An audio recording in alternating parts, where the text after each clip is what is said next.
Hai, Assalamualaikum murid-murid. Untuk kali ini, kita akan sambung pelajaran akhlak tahun 5. Pelajaran pertama, adab berjual beli.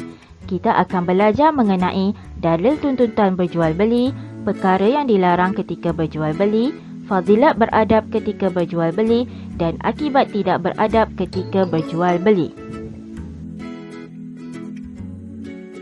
Dalil tuntutan jual beli. Bismillahirrahmanirrahim.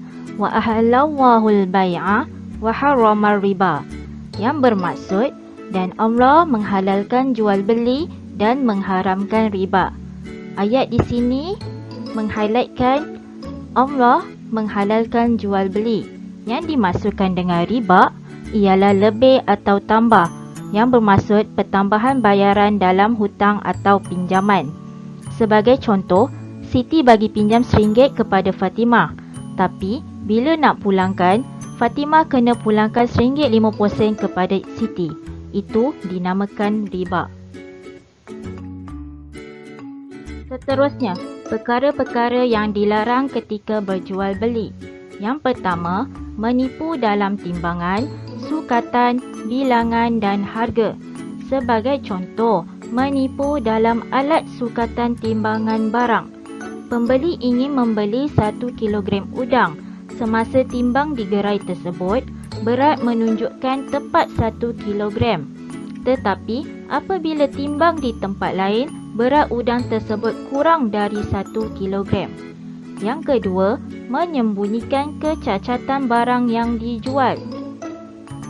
Sebagai contoh, penjual menyembunyikan dan tidak memberitahu jahitan kasut yang telah koyak.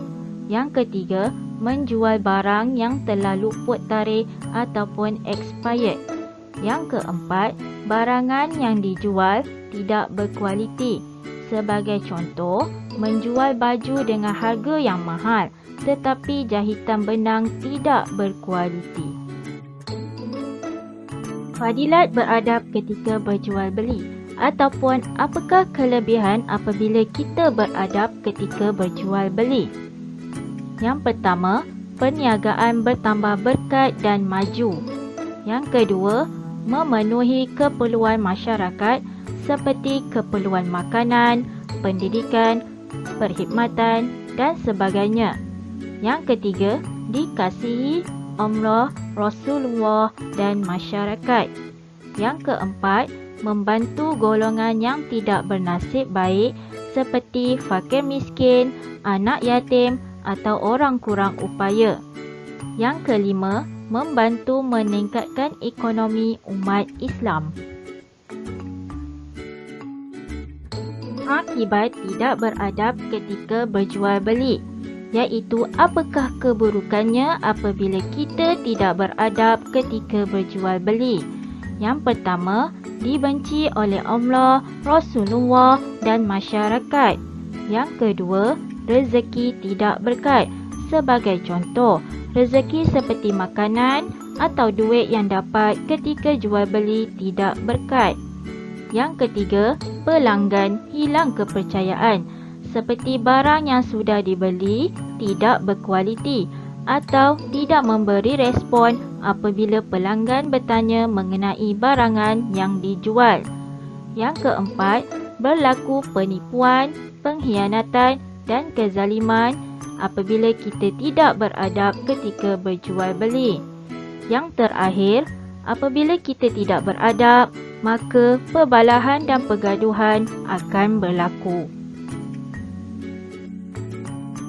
Yang terakhir sekali, tahukah anda, ahli perniagaan yang berjaya dalam kalangan sahabat antaranya ialah Sayyidatina Khadijah, Sayyidina Abu Bakar, Sayyidina Abdul Rahman bin Auf dan Sayyidina Uthman bin Affan radhiyallahu anhum. Jadi, kita mesti mengamalkan ketika berjual beli, iaitu berakad semasa berjual beli dengan melafazkan saya jual, saya beli. Sekian, terima kasih.